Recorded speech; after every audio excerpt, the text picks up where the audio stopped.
मुख्य संपादक विराट कदम सतर्क इंडिया संतोषी जगदाळे पाहत राहा सतर्क इंडिया प्रत्येक पाऊल लक्षात यायचंच।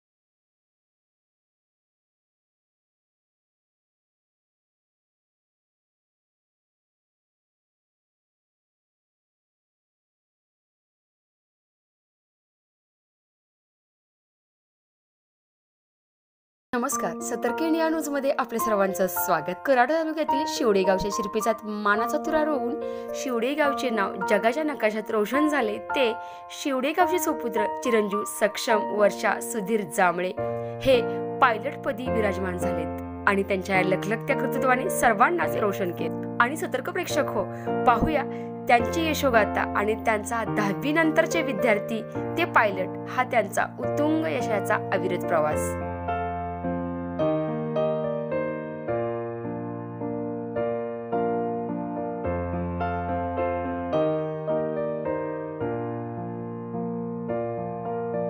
आणि प्रथमतः सतर्क इंडिया न्यूजमध्ये आपलं मनपूर्वक अभिनंदन सर। बालपणी कधी पाण्यात किंवा बोटाची घरावली होती का किंवा हाताने उंच विमान उडवलं होते का, काय सांगा? थोडी बनवायची पण एवढं आवड नव्हतं। 10वी पर्यंत ऍक्च्युअली मी आई वडिलांना मला विमानामध्ये इंटरेस्ट आहे, पण त्यांनी पॉझिटिव्ह वे मध्ये घेतलं। बालपणापासूनच अगदी कोर्सेस बनवण्यापासून होडी बनवण्याची किंवा होडी पाणी सोडण्याची जास्त आवड नव्हती सरांना आणि जास्तीत जास्त विमान उडवण्याची आवड होती, म्हणून ते बालपणापासूनच एक मुलाचे पाय पाण्यात दिसतात तसं बाळाचे पाय जे होते किंवा बाळाच्या हातात विमानात दिसतात असं म्हणून काही बाबू त्यांना नाही सर। अगदी बालपणापासून या गोष्टीकडे वळण्याची किंवा हा स्टेप पकडण्याची जिद्द केली होती आणि ठीक आहे यावर काय सांगा? आर्मी कॅन्टोन्मेंट एरिया होता जिथे आम्ही राहायचो, ऍक्च्युअली त्याच्या मागे रनवे होतो, त्यामुळे आर्मीचे जेट आर्मीचे हेलिकॉप्टर वगैरे ते आमच्या अपार्टमेंट मधून राहायचे, ते खूप जवळून राहायचं, लाईक 100 मीटर दूर राहायचं। त्याच्यामुळे मला विमानाबद्दल एक वेगळं आवड निर्माण झाला। विमान म्हटलं की थोडस कुठेतरी उंचावर करून खाली पाहिलं तर सुद्धा अगदी थोड्यात बोलायचं घसं असं वाटत असतं।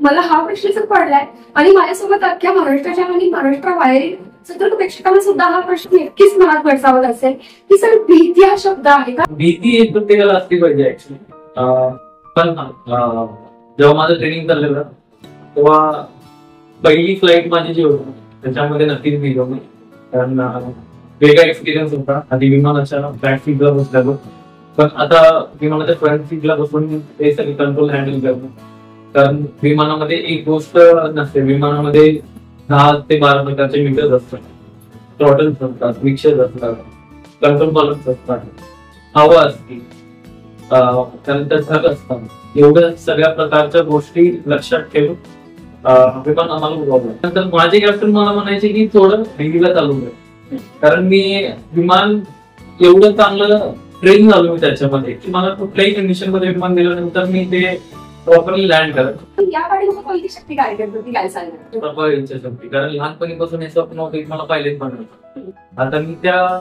जागेवर आहे आणि त्या जागेवर आल्यानंतर जर मी गेलो तर काय उपयोग? पायलट जे आहेत सक्षम जांभळे यांचा जो आदर्श केला घेणारे अजून काही तरुण असतील त्यांना सुद्धा आपण एक संदेश दिला जातोय की जी भीती आहे भीतीमुळे नंतर काहीच नंतर एकदाच भीती वाटते, असा आदर्श आपणही घ्या आणि आपणही पायलट बनवू शकता। आपण पुढचा एक महत्वाचा प्रश्न की स्वतः म्हणजे पायलट होण्यापूर्वी किती वेळा विमानात बसला, किती वेळा असं वगैरे झालं काय? विमानात प्रवास केलेला मी 5 ते 6 वेळा विमानात प्रवास केलेला आहे, त्यामुळे विमानामध्ये मागे बसण्यात खूप डिफरन्स आहे आणि कॉकपिटच्या फ्रंट सीट मध्ये बसण्यात खूप डिफरन्स आहे, कारण जे मी विमानात बसायचो ते मोठी विमान, त्याच्यामध्ये सगळं ऑटोमेटेड असतं। बेसिक शिक्षण इंग्लिश मीडियम बेसिक मध्ये इंग्लिश मीडियम मधून जातो। 5वी पर्यंत सैनिक स्कूल मध्ये होतो सातारा, नंतर 7वी ते 10वी मी कोलार नॅशनल मध्ये होतो। कुणाकडे 50 ते 60 लाख रुपये ते असेच पडलेले नसते, आपल्यासारखे मिडल क्लासला 50-60 लाख रुपये म्हणजे खूप मोठी गोष्ट। पण आई वडिलांचा जो सपोर्ट असतो तो खूप महत्वाचा आहे. तो मानसिक सपोर्ट असू द्या नाही तर पैशांबाबत असू द्या, त्यांच्या सपोर्टमुळे तर आणखी की दोन आई वडील बघूया संकल्पना काय आहे की दोन आई वडिलांची संकल्पना काय सांगा. ऍक्च्युली माझे दोन आई वडील यांनी असं केलं. माझे कॅप्टन जरी असले मी त्यांना सांगतो की माझे दोन आई वडील, माझे काका, माझे पप्पा, माझी मावशी, माझी. जेव्हा मी सांगितलं की मला पायलट बनायचं, जेव्हा मी खर्च सांगितलं की 60 लाख रुपये लागणार आहे, तर खूप लोकांनी डिमोटिवेट केलं की नाही काही होऊ शकत नाही, एवढे पैसे खर्च करतोय पण त्याचा काही फायदा नाही. पण माझे काका होते, माझे मावशी होते, माझे पप्पा होते, माझी मम्मी होती, त्यांनी सपोर्ट केलं. त्यांनी हे नाही बोललं की मी तुला देणार नाही, त्यांनी मला हे गोष्टी आपण रिसर्च करूया.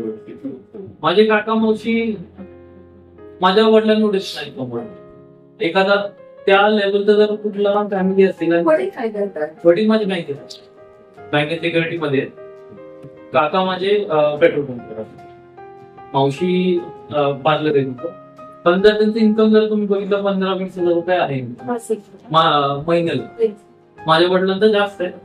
पण एखादा या लेवलचा जर फॅमिली मेंबर ज्याच्या 15-20 हजार रुपये आहे, जर मी त्याला म्हणतोय की मला 50-60 लाख रुपये हवेत, तो माणूस कधीच या गोष्टीसाठी हो बोलू नये, तो बिना लेवलचा आहे. कारण 50-60 लाख रुपये म्हणजे त्यांच्यासाठी खूप मोठी गोष्ट आहे.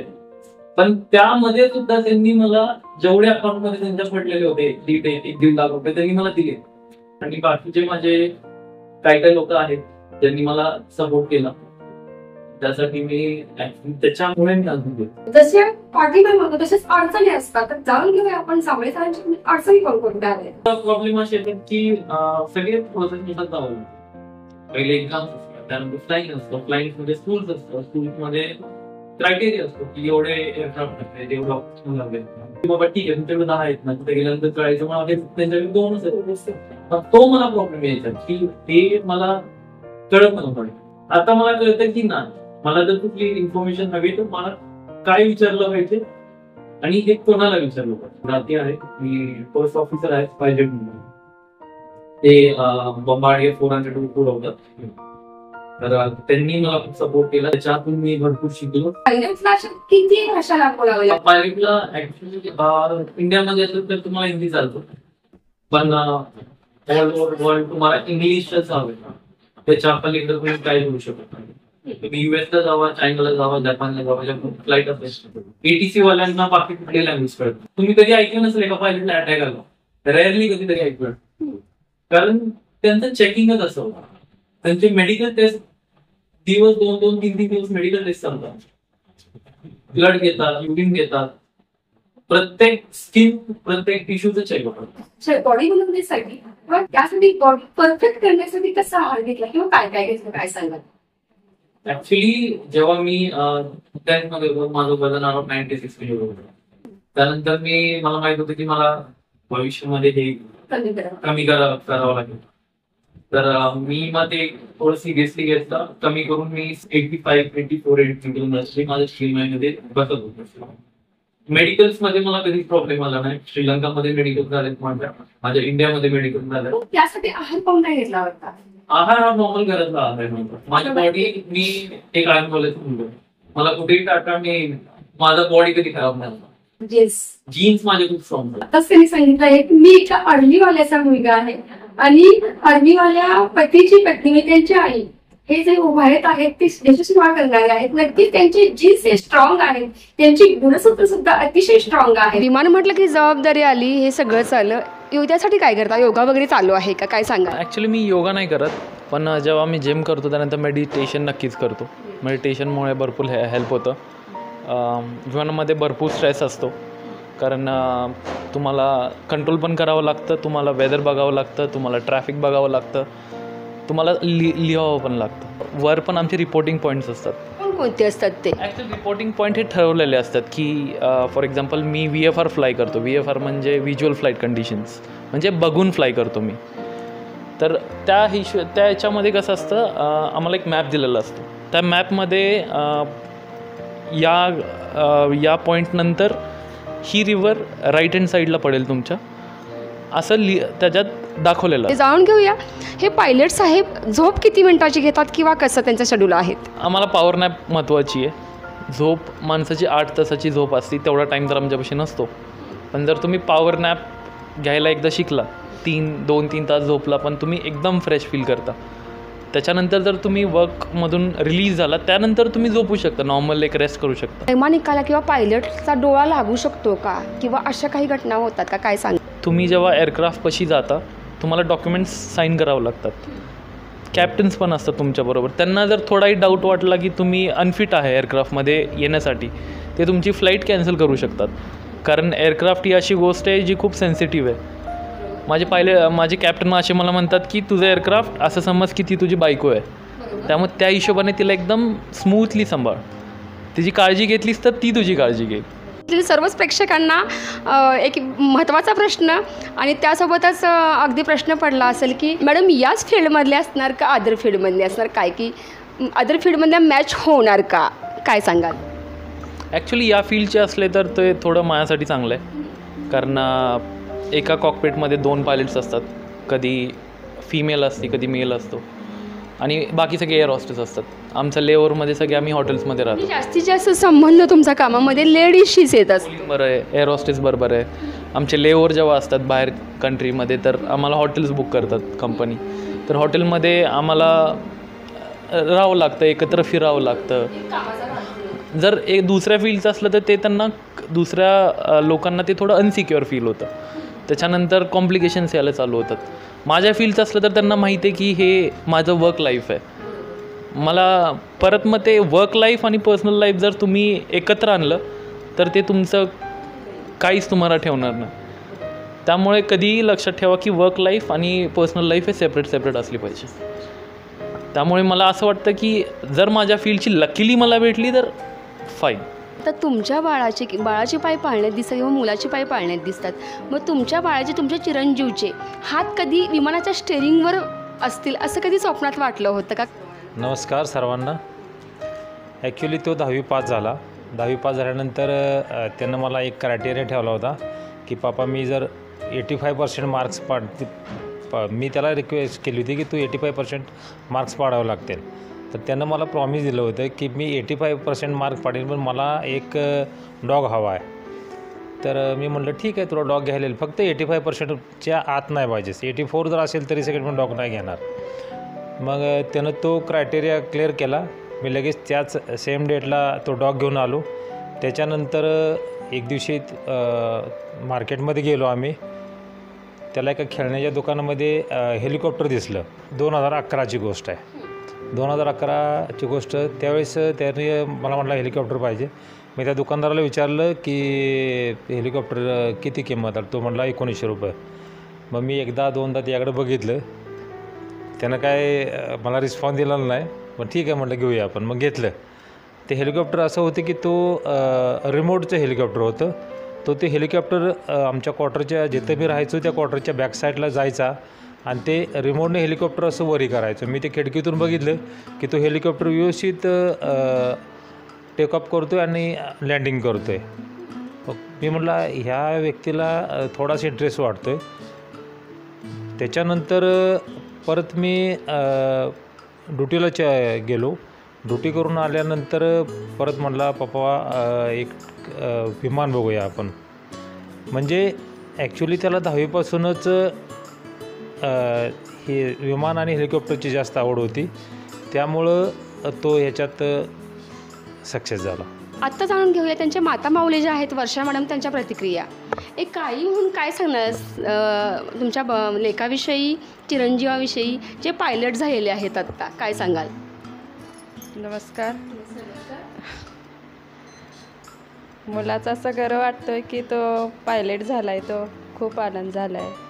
कधी वाटलं होतं नव्हते कधी असं काय वाटलं नव्हतं की होय पायलट नाही तर मग काय होतील वाटलं होतं.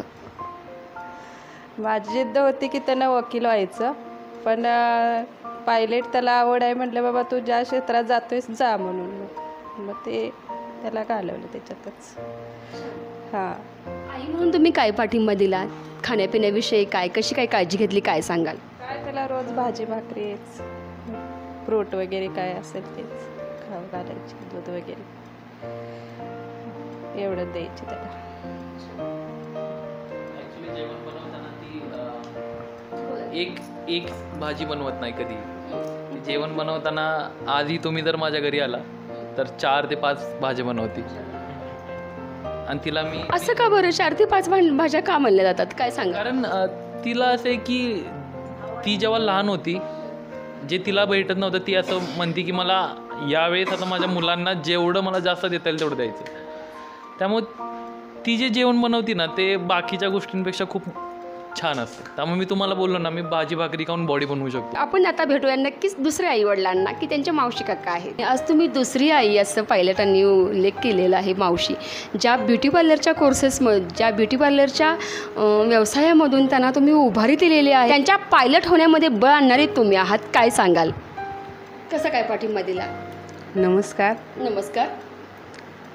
प्रथम काय झालं, भैयानं आम्हाला सांगितलं की असा असा खर्च आहे, तर कसं व्हायचं हे. तर आमच्याकडे कसं मी धीर दिला त्याला, म्हटलं असू दे आपण बघू. जांभळे सरांचे पायलट, जांभळे सरांचे काका यांना नमस्कार. मी मधुकर दत्तात्रय जांभळे शिवडे. आम्ही सक्षमला भैयाच बोलतो पहिल्यापासून. तर भैया म्हटला की मी काका असं असं ही घेणार आहे विमानाच्या ह्याच्यात, तर घे की बाळा म्हणलं तुला तू घेणार आहे तो निर्णय चांगलाच असणार आहे 100%. भैया म्हणला की 50-60 लाख रुपये खर्च होईल.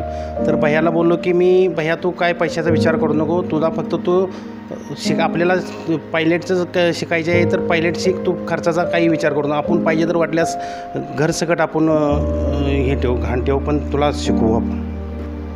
त्या अश्रूमध्ये अश्रूची किंमत खूप मोठी आहे. आनंद आणि हसू एकत्र येणं हे हा योगायोग खरं तर खूप मोठा असतो आणि त्यासाठी खूप दिव्य पार केलेलं आहे आणि दिव्य पार करावं लागतं. ते आता त्यांनी दिव्य पार केलेलं आहे. पायलट सक्षम जांभळे यांना आशीर्वाद देण्यासाठी, त्यांच्याविषयीच्या प्रतिक्रिया व्यक्त करण्यासाठी इथं हजर आहेत, उपस्थित आहेत. जाणून घेऊया आपण त्यांच्या प्रतिक्रिया. अख्खं आमचा गाव फार आनंदित झालेलं आहे या क्षणामुळे. पायलट झाले, ते हवेत गेले, पण त्यांच्या हवेत जाण्यामुळं आमचं अख्खं गाव हवेत गेलं. असा आम्हाला पूर्ण गावाला आनंद झाला. आणि विशेष सांगायचं म्हणजे हे जांभळे कुटुंबियांनी एक आदर्श असा ठेवलेला आहे, त्या आदर्शाची झेरॉक्स कॉपी आम्ही म्हणतो पूर्ण भारतात व्हावी, महाराष्ट्रात नाही तर पूर्ण भारतात व्हावी. जेव्हा माझा फंडिंगचा इश्यू होता तर खूप कमी लोक समोर आले ज्यांनी खूप मदतीचा हात पुढे केला.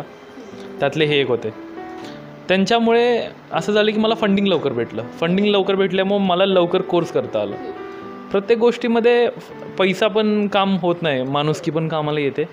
आणि ॲक्च्युली मी आज गर्वानं सांगू शकतो की मी पैसे नाहीत, मी माणसं कमवलं. या पद्धतीनं आज सक्षम हा गगन भरारीमध्ये आज वैमानिक म्हणून तो पायलट होऊन झाला आणि त्याचं प्राबल्य त्या नावाप्रमाणे जे नाव जे आहे सक्षम, हे सक्षम आणि स्वतःची जिद्द, चिकाटी आणि असलेली कुटुंबाची असणारी साथ, त्याचबरोबर असणारे मित्रपरिवाराची असणारी साथ त्यांना अजनामर हे इथनं पुढच्या आयुष्यामध्ये त्यांना निश्चितचपणे उंच उंच भरारी घेत जाणार आहे. त्याबद्दल आम्ही सर्वांच्या वतीने त्यांना शुभेच्छा देतो. गोष्ट सांगायला एक आजोबा आणि आजी हवी असतात. जाणून घेऊया आपण पायलट सक्षम जांभळे यांचे ही गोष्ट सांगणारे आजोबा आता नक्की आपल्याला कोणती गोष्ट सांगतायत, हे त्यांच्या बालपणीची गोष्ट सांगणार आहेत ते आपण आता ऐकायला उत्सुक आहोत. नमस्कार. नमस्कार. नाव काय तुमचं? माझं नाव अडसुळे, भरत अडसुळे. काय सांगाल एखादी बालपणीची आठवण, एखादा बालपणीचा प्रसंग? आता मला इतकं काही सांगता येणार नाही बरं का. आता अलीकडं आपलं कसं की मी यांच्या कुटुंबात मी सारखं जवळच आहे आम्ही, पण हे जे आमचा हा प्रसंग घडला तो इतका सुंदर बरं का की यांचे मी कष्ट बघितले दोघांचे बी, किंवा मागच्या जन्मीचं पुण्य काहीतरी असणारा. बघा की अक्षरशः बरं का आमचं सुद्धा आणि मनसा नव्हतं, परंतु इथून शिफ्ट झाल्यानंतर किती ठीक काय त्यांनी केलं बघा की, केवढं इच्छा दुर्दम इच्छा आणि तसा याला साथ दिली त्यांनी म्हणजे सक्षमनी. मला आम्हाला ज्ञानी म्हणे स्वप्नसुद्धा नाही इतकं अद्वितीय काम. स्वप्नात पण वाटलं नव्हतं की स्वप्नात सुद्धा वाटलं नाही इतकं एवढा म्हणजे काय म्हणजे इतर पोस्ट वेगळ्या आणि हे वेगळं. हो, हे जगा वेगळे काय तर वेगळं काहीतरी. तुम्ही तुमच्या नातवाच्या विमानामध्ये बसणार, कारण कधी बसणार काय सांगाल? नक्की बसणार, ते म्हणाल तेव्हा बसणार. कारण आम्हाला मी अजून बसलोच नाही विमानात. का त्यांच्यासोबत पुढे चालवायला बसणार त्यांच्या केबिनमध्ये, काय सांगाल? त्याच्यावर त्यानं गाडी चालवायची आणि मी बसायचं, त्यातले आनंद मला वेगळाच आहे ना. ज्या बहीण आहेत त्यांची प्रतिक्रिया. मी कुमारी स्नेहल मधुकर जांभळे, सक्षम भैयाची बहीणच. म्हणजे मला एवढा अभिमान वाटतोय की त्यानं अख्ख्या म्हणजे आमच्या तालुक्यात नव्हे, जिल्ह्यात नव्हे, अख्ख्या भारतभर त्यानं नाव कमवलेलं आहे. बाहेरच्यांनी सगळ्यांनी आदर्श घ्यावा असं त्यानं नाव केलेलं आहे. एखादा व्यक्ती जर भेटला तर मी त्याच्याकडून एखादा चांगला गुण, विशेष गुण असेल तर तो मी माझी स्वतःची डायरी केली आहे, त्याच्यात मी लिहून ठेवते. तसं भैया जेव्हा ट्रेनिंगला गेला आहे, सक्षम भैया जेव्हा ट्रेनिंगला गेला श्रीलंकेला, तेव्हा मी माझ्या डायरीत जिद्द, चिकाटी, मेहनत आणि भैयानं जसं केलं आहे तसं मला पण करायचं आहे. आणि मी MPSCचा स्टडी करते कराडमध्ये, तेव्हा MPSCचा स्टडी करताना पूर्ण मन त्याच्यात म्हणजे स्टडी करताना एकाग्र लागतं. आणि जेव्हा भैया सक्सेस झाला, जेव्हा श्रीलंकेला गेला आणि माझं जेव्हा स्टडीमध्ये जर मन असं डायवर्ट झालं ना की मी त्याचा चेहरा आठवते आणि चेहरा आठवलं की माझं आपोआप म्हणजे लक्ष कधी लागतं अभ्यासात ना हेच कळत नाही. म्हणजे प्रेरणास्थान आहेत सक्षम भैया. म्हणजे माझं प्रेरणास्थान म्हणलं तरी चालते, काय हरकत नाही. मी आई साहेब म्हणून काय सांगाल? एखादा प्रसंग शेअर करा. प्रसंग म्हणजे की तो खूप हट्टी वगैरे आहे. त्याला वस्तू कुठली पाहिजे म्हटलं की ती दिलीच पाहिजे, नाही तर खूप त्याला राग यायचा. मस्त एखादा प्रसंग त्यांच्या हट्टीपणाचा. प्रसंग की त्याचा बड्डे होता सातारमध्ये, त्यावेळेला त्याचे काका तिकडे आलेले. कितवा बड्डे होता? कितवा 5वा का 6वा बड्डे होता त्याचा, त्यावेळेला आलेले तिकडं. तर त्याला विमानच पाहिजे होतं. त्यावेळेला मला आमचे दीर म्हणले की वहिनी तुम्ही शांत बसा, तो काय म्हणतोय तो मी बघतो. तर त्याला विमानच पाहिजे होतं. तर त्याची किंमत होती 2000 रुपये. मग मला म्हणले की मग वहिनी मी घेऊन येतो. मग ते घेऊन आले की परत हा खुशच झाला एकदम. हा झाला की परत तो मग नंतर बाहेर अपार्टमेंटच्या बाहेर गेला की लागला उडवायला. मग पहिल्या दिवशी त्यांना वरती नेलं आणि 1 तासभरानंतर परत ते खाली पडलं. खाली पडल्यानंतर परत ते मग वरती काय उडणच झाले. अरे म्हणलं सक्षम काय केलंस? म्हणला मम्मी अगं ते एकदम मी करायला गेलो ती झालं. बरं म्हटलं असू दे. नंतर मग ते आम्ही सरळ करून आणलं. ते अजून आम्ही शोकेशमध्ये अजून ठेवून दिले. की 85 मार्क्स पडले का त्याच्यापेक्षा जास्त पडले, काय सांगाल? ॲक्च्युली माझं रिक्वायरमेंट होती कमीत कमी 85% मार्क पडावेत म्हणून, पण त्यानं त्यापेक्षाही जास्त मार्क पाडले होते. त्यामुळं त्यानं जे किती टक्के पडले होते? 87 पॉईंट काहीतरी होते ते. आणि 12वीला कसे होते? 12वीला बी 82-83% होते ते. त्यावेळेस मी त्याला बोललो होतं की तुला तर एवढीच मार्क पाडली पाहिजेत, पण 10वीला क्रायटेरिया मी ठेवला होता, कारण 10वी हा बेस आला लाईफचा. त्यामुळे मी 10वीला त्याला तो क्रायटेरिया ठेवला होता आणि त्यात तो पास झाला. की समजा पायलट जर नसता झाला तर मग दुसरा कोणता ऑप्शन चूज केला होता? ट्रॅक बदलणार होता की ट्रॅक बदलणार नव्हता, काय सांगाल? ॲक्च्युली या फील्डमध्ये यायच्या आधी मी ॲव्हिएशनमध्येच होतो. मी मेक माय ट्रिपमध्ये होतो. मी इंडियाच्या टॉप कंपनी आणि वर्ल्डच्या टॉप कंपनीमध्ये काम केलेलं आहे. मी इंडियाच्या टॉप कंपनी मेक माय ट्रिपमध्ये होतो, मॅनेजर होतो. त्यानंतर कतार एअरवेज जे वर्ल्डचं आत्ता टॉप एअरलाईन आहे त्याच्यामध्ये काम केलं आहे. त्याच्यामध्ये काम करताना मी तिकिटिंगमध्ये होतो. जर पायलटचं नसतं झालं तर माझ्याकडं हा ऑप्शन नव्हता की नव्हतं होणार, मला हे करायचंच होतं. त्यामुळे मी कतारमध्ये गेलो की तिथे जास्त सॅलरी आहे, मी थोडं सेव्ह करू शकतो. मी एअर हॉस्टेसमध्ये पण सिलेक्शन झालेलं माझं. पण माझे कॅप्टन होते, ते मला बोलले की तुझे फ्लाईट सकाळी लागले की लगेच संध्याकाळी लागेल, तुला अभ्यासासाठी टाईम नाही भेटणार. कारण ते बघतात एअर हॉस्टेसची लाईफ कशी आहे, खूप हेक्टिक लाईफ आहे. मग मी हा डिसाईड केला की नाही, मला अभ्यास पण करायचा आहे, मला पैसे पण कमवायचे आहेत, मला सेविंग्स पण त्यामुळे मला हे माहीत होतं की आज नाही तर 10 वर्षानंतर मी पायलट होऊनच राहणार. की 10वीला 85, 12वीला 80, मग कसं असतं त्याचे म्हणजे सिक्वेन्स कसा असतो किंवा काय कसं म्हणजे असतं थोडंसं ते सांगा, कारण मग अशी ते राहून. ॲक्च्युली पायलट बनण्यासाठी तुम्हाला ग्रॅज्युएशन नाही लागत. 12थमध्ये फक्त तुम्हाला पास होणं महत्त्वाचं आहे. सायन्स, ज्यामध्ये फिजिक्स, मॅथ्स आणि इंग्लिश हे 3 कंपल्सरी सब्जेक्ट्स आहेत. ते तुम्हाला हवेत. ते जर तुम्ही नाही केलं, डिप्लोमा केला, तर त्यानंतर तुम्हाला एक्सटर्नली ते सब्जेक्ट सॉल्व्ह करूनच तुम्ही आमच्या फील्डमध्ये येऊ शकता. अगदी 1.5 ते पावणे 2 तास चाललेली हा प्रवास, अगदी बालपणापासून विमान विकत घेण्यापासून ते विमान वैमानिक होण्यापर्यंतचा प्रवास. सतर्क प्रेक्षक हो, तुम्हालासुद्धा अतिशय असा लोभसपणा वाटला असेल. हा प्रवास अगदी पुढेही ऐकण्याची तुमची इच्छा असेल, पण आधी असतो त्याला अंत असतो. ज्याची सुरुवात असते त्याला शेवट नक्कीच करावा लागतो. आणि मलासुद्धा या मुलाखतीचा शेवट करायचा आहे. तर सतर्क प्रेक्षक हो, जाणून घेऊया आपण चिरंजीव सक्षम वर्षा सुधीर जांभळे पायलटपदी विराजमान झालेले आहेत. आता आपण त्यांच्याकडून एक मोलाचा संदेश अख्खा महाराष्ट्र पाहतो. महाराष्ट्रातील तरुण पाहत आहेत, विद्यार्थी पाहत आहेत आणि जाणून घेऊया आपण त्यांचा अनमोल संदेश आपल्या सतर्क प्रेक्षकांसाठी.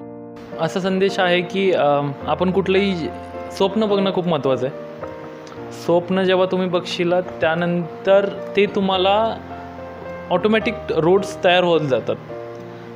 एक सायंटिस्टनं असं सांगितलं आहे की जेव्हा तुम्ही कुठला विचार करता तर ते युनिवर्स क्रिएट करायला चालू करतं.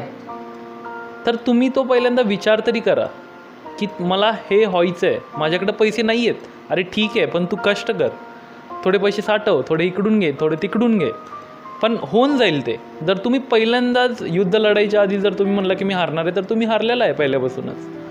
मला असं वाटतं की हे माझ्यासाठी पण सोपी गोष्ट नव्हती की मी आज पायलट झालो आहे, कारण 50-60 लाख रुपये म्हणजे खूप मोठी गोष्ट आहे. पण स्वतःवर विश्वास, घरातल्यांवर विश्वास हा जर असेल आणि इच्छाशक्ती असेल ना, तर तुम्ही काही करू शकता. तुम्हाला कोणी थांबवू शकणार नाही.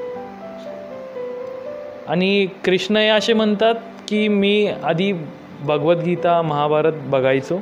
ते असे बोलतात की जर तुला कुठलाही दिशा सापडत नसेल तर तू फक्त डोळे बंद करून माझं नाव घे, मी तुला एक दिशा दाखवेन. आणि ॲक्च्युली तेच मी आजकाल करतो. जेव्हा मला काही कळत नाही काय करायचं, मी डोळे बंद करतो, मी कृष्ण नाव घेतो आणि मला खरंच एक दुसरी दिशा, दुसरी आयडिया सापडते आणि मी ती फॉलो केल्यानंतर माझं काम होऊन जातं. आणि मला पण हेच सगळ्यांना सांगायचं आहे की तुमच्या आईवडिलांना तुमची प्रेरणा ठेवा. आणि हा संदेश आहे की काही झालं तर जिद्द हारू नका, फक्त स्वतःवर विश्वास ठेवा. बघा देव पण तुमच्या पायापाशी ती गोष्ट आणून ठेवतोय का नाही. आणि या सर्व शक्तीला त्यांच्या आत्तापर्यंत 2 तासामध्ये ज्या झालेल्या त्यांच्या गप्पा गोष्टी, त्यांनी दिलेला वेळ अगदीच अनमोल आहे.